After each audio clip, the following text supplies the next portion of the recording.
Hey Chickfoot, welcome back to my channel.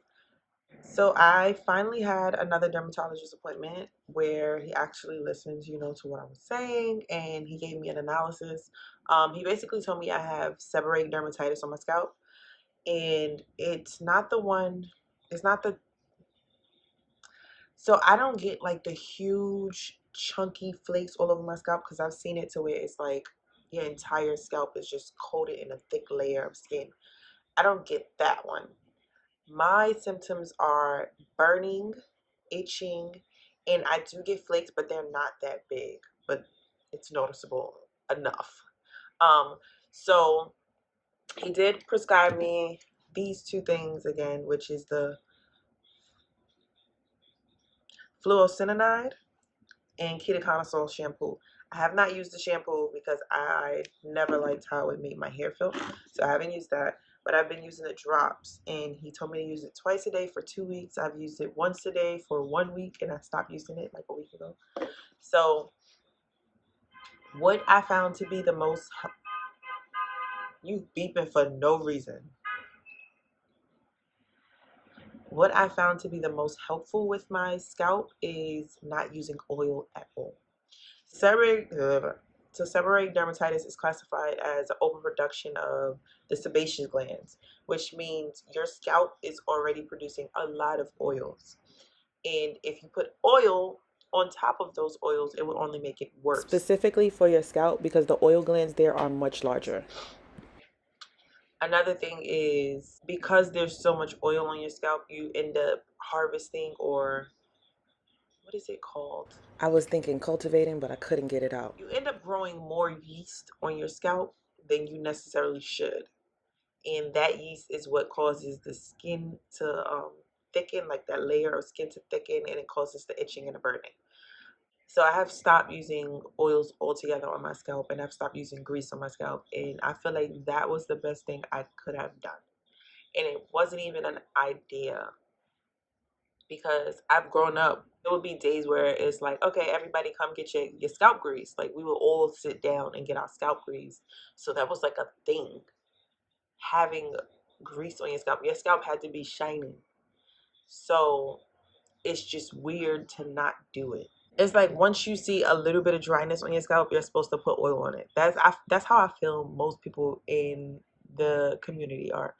So getting out of that habit was pretty difficult, and it's kind of hard to grasp that no oil is better. But look at my scalp. What the hell is that?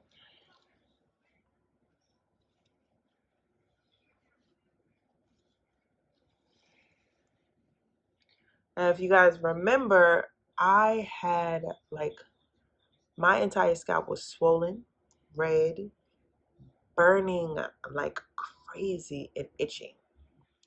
I currently have no issues with my scalp. I have like a patch in the back of my head. I'm gonna show you guys where it's like dry, but it's not bothering me, which is the best thing because the worst part of this entire ordeal is the burning. Oh my gosh, my scalp would burn for days. Yeah, so I found my solution. What I'm gonna look into is instead of using oils, I'm gonna look into using like hair mist or like serums for my scalp because it does end up getting dry, but it doesn't itch. That's the best part. It does end up getting dry, which I don't want the dryness. I would rather my scalp be at its optimal health.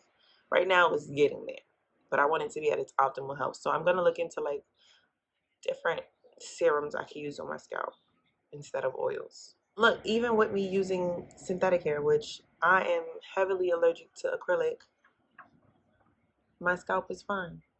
It could be the fact that this is like helping with my cell turnover, but my scalp feels amazing. I found an edge control that I can use that doesn't contain acrylic or wheat. And you guys will be surprised at how many hair products contain wheat. A lot. Another thing that I've been trying to do, I haven't done it, is cut out all of my allergens. I am allergic to eggs, wheat, dairy, and rye. And I also noticed that anytime I eat chicken, my throat gets super itchy and it starts to tighten. So it can be concluded that if I'm allergic to eggs, I'm also allergic to chicken. I've been trying to cut those things out of my diet, but it's so hard. most of my favorite foods have wheat in them or egg. And I'm a person, I eat food to enjoy it. I don't eat to survive. I eat to enjoy. So it's hard to try to cut those out.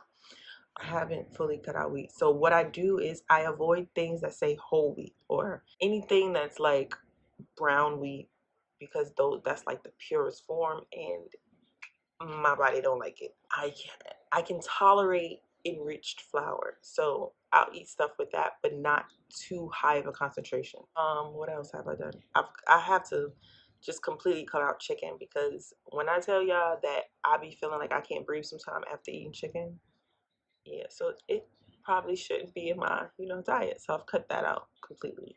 I forgot to mention another thing that I do daily, every day, no matter what. I massage my scalp. So I avoid using my nails on my skin at all because I know how bad it can be, triggering another flare up or breaking the skin and causing an infection. So, what I do instead is I take the pads of my fingers and I just go like this for about 5 minutes every day. What that does is it helps to loosen up any flakes that may accumulate on my scalp. So that way, when I do go ahead and wash it, it just comes out and I don't have to like work too hard to get it off.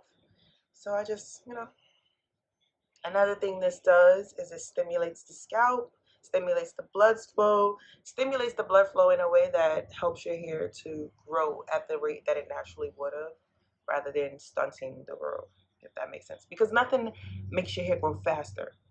It'll make your hair grow the way that it's supposed to if your scalp and your hair is at optimal health. And I noticed that over the past few months, my hair has been growing a lot slower than it normally does or normally would. So I just kind of want to boost that back up. I cut my hair almost 6 months ago. Yeah.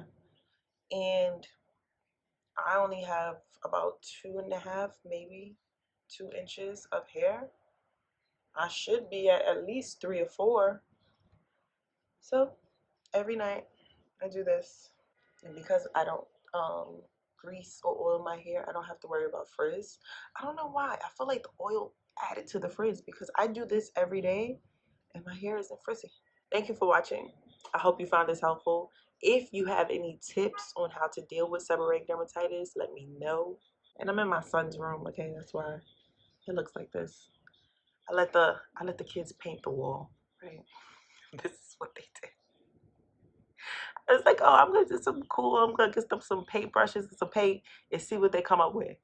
It's just a big blob and some handprints at the top. I don't know. But yeah,